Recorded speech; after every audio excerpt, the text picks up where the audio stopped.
Ketika kritikan dan banyak ketidaksetujuan terhadap keputusan Biden dan sekutu atas kebijakan menjatuhkan sanksi ekonomi terhadap Rusia ternyata benar, berbalik ke arah Amerika yang merugi. McDonald, KFC, Apple Store, dan banyak lagi perusahaan multinasional Amerika yang berinvestasi di Rusia semua mengeluh dan rugi. Tekanan Amerika lainnya seperti tidak boleh menggunakan SWIFT transfer terhadap dolar ternyata telah disiapkan serangan baliknya oleh Rusia. Tepat 1 bulan setelah sanksi ekonomi dijatuhkan ke Rusia, Rusia melakukan serangan balik dalam perang ekonomi dengan Thanos Amerika Eropa Barat tersebut. Apa yang Rusia lakukan? Yaitu de-dolarisasi, yaitu tidak menggunakan dolar dalam transaksi, padahal 75% transaksi dolar di dunia bertransaksi keluar masuk Rusia kira-kira 5% kontribusinya menggunakan dolar yang berhubungan dengan Rusia. Memang terlihat kecil, namun kalau strategi Rusia tersebut berhasil dalam mengcounter financial warfare tersebut, maka kekuatan dolar di dunia semakin melemah dan semakin banyak yang akan meninggalkan dolar, terutama dalam transaksi bilateral. Tiongkok sudah berhasil menekan negara jajahan ekonominya untuk menggunakan yuan. Begitu juga Rusia saat ini. Sejak 28 Maret 2022, Rusia memutuskan untuk mematok atau mempek mata uang mereka ke emas. 5.000 rubel atau sekitar 52 dolar sama dengan 1 gram emas. Apa yang dilakukan Rusia sama dengan apa yang dilakukan Amerika di zaman emas akhir abad 19 yang mematok atau mempek US dollar 21 dolar ke 1 gram emas. Kemudian di tahun 1930 selepas resesi, agar bisa memprinting money dalam Green New Deal-nya FDR, Franklin Delano Roosevelt, menjadikan US dollar 35 per gram emasnya. Keputusan pembayaran gas Rusia dan minyak Rusia menggunakan rubel atau emas membuat Uni Eropa tidak punya pilihan. Negara Uni Eropa atau EU harus pilih salah satu kalau mau beli minyak dan gas Rusia. Bayar pakai rubel atau bayar setara nilai emas. Sebuah langkah cerdas dari Rusia. Ancaman dari Rusia jika tidak membayar pakai rubel atau emas, maka saluran gas dan minyak akan ditutup, dimatikan. Eropa pasti mati lampunya. Eropa kolaps dan jutaan lapangan kerja hilang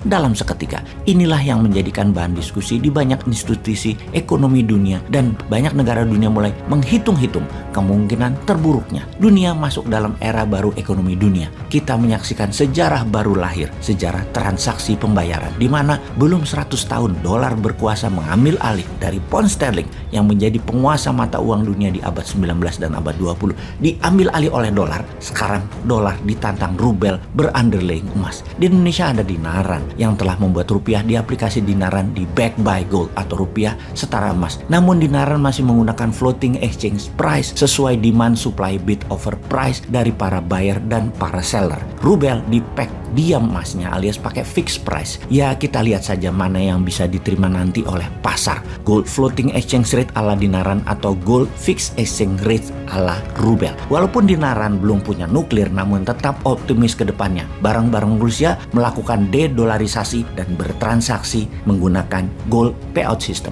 Kembali ke Rusia. Bank Sentral Rusia telah secara resmi mengumumkan bahwa tanggal 28 Maret 2022 mata uang rubel Rusia terikat pada emas. Tarifnya 5.000 rubel per gram emas batangan. 1 troy ounce senilai 32 gram emas. 32 gram emas dikalikan 5.000 rubel adalah setara 160.000 rubel. Jadi 1 troy ounce emas dalam hitungan rubel setara 1.600 dolar, bukan 1.928 per ounce per troy ounce dalam menggunakan dolar dalam transaksi emas. Secara nyata, Rusia baru saja menghapus sekitar 20%-an dari nilai dolar terhadap emas di seluruh dunia. Walau hal itu mungkin berefek 5%-an ketika dikonversikan ke emas tersebut, namun itu cukup mempengaruhi dolar. Apakah strategi ini akan diikuti banyak negara dan masyarakat dunia yang akan membuang dolarnya? Kita melihat 3 orang yang membuang dolar seperti Saddam Hussein, kemudian Gaddafi dengan emasnya, kemudian Bashir al-Assad pakai rubel membuang dolar. Ketiganya negara tersebut dihancurkan oleh Amerika, dan Assad saat ini menjadi orang terkucil negaranya, yaitu Suriah. Kita melihat bagaimana nasib Putin selanjutnya.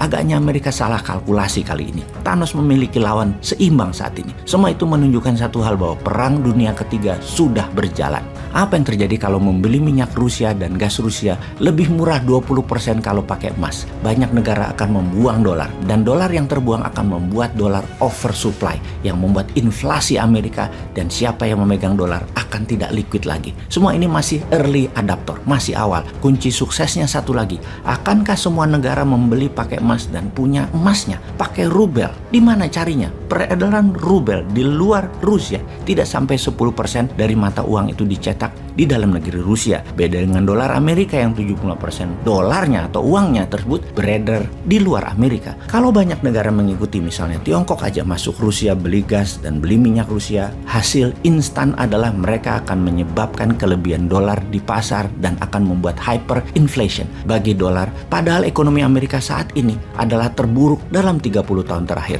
Untuk Indonesia sekarang, apa sarannya untuk rakyat dan apa yang dilakukan oleh pemerintah yang memiliki 80% suara di parlemen dan mengendalikan 80% suara partai? Adakah tindakan nyata untuk menghindari inflasi dan naiknya harga serta ketersediaan bahan pangan dan bahan baku? Seperti dialog SPBU ini kayaknya kita harus perhatikan, di mana ada seorang supir mengantar minyak goreng mengeluh antrian yang panjang di SPBU.